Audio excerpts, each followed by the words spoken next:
lang sir, basta imong kamot, mag-welding ka, safety ka sa electric shock. Labi na sir, karon panahon na, sige 101 ba? Ika pa sir. Nag-ati kang Maxman ba sa mahika pa sir?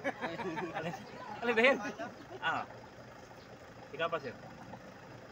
Guys! Ang daming Maxman eh.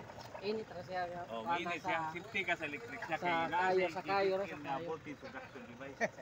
Pero gamit mong ilibin, o prangka ko, dili ni kanya ni para sa ilibin.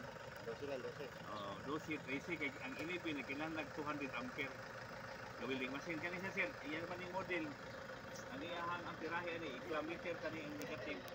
Mo range sa 150 amperes. 200 ba? Oh. Oh, Ang hindi siya iyang model sir.